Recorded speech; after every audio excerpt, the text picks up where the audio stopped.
కోడలు చేసిన ఆ పనితో ఆత్మహత్య చేసుకున్న అత్తమామలు. అసలు విషయానికి వెళ్లే ముందు ప్రస్తుతం మనం 2026లో ఉన్నాం.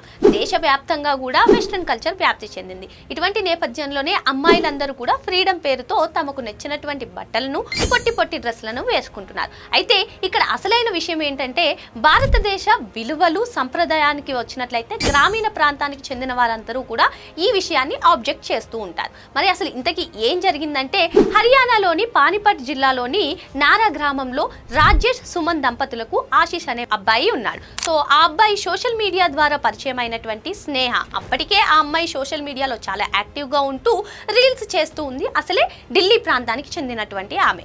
పెళ్లి చేసుకున్న తర్వాత తన లైఫ్ స్టైల్, డ్రెస్ స్టైల్ ఏం మార్చుకోకుండా గ్రామీణ ప్రాంతానికి చెందినటువంటి అత్తమామల దగ్గర కూడా అలాగే ఉంది. సో చాలా సార్లు ఆ అమ్మాయిని అత్తమామలు మందలించారు. సో దీంతో తను వాళ్ళ తల్లిదండ్రులతో కలిసి అత్తమామల పైన భౌతిక దాడి చేసింది. సో ఈ సంఘటనతో మనస్తాపానికి గురైన వారిద్దరూ కూడా ఆత్మహత్య చేసుకున్నారు. ఫ్రీడమ్ పేరుతోటి తమకు నచ్చినటువంటి బట్టలు వేసుకోవడం ఓకే, కానీ మన దేశ విలువలని, సంప్రదాయాలని గుర్తుపెట్టుకోవాలి. అదే విధంగా గ్రామీణ ప్రాంతానికి చెందినటువంటి వారిని కూడా గుర్తుంచుకోవాలి. మరో పక్క చూసుకున్నట్లయితే గ్రామీణ ప్రాంత వాసులు కూడా మారుతున్నటువంటి కల్చర్ని గమనిస్తూనే పిల్లలకు అర్థమయ్యే విధంగా చెప్పాలి. ఇలా చేసుకోకూడదు.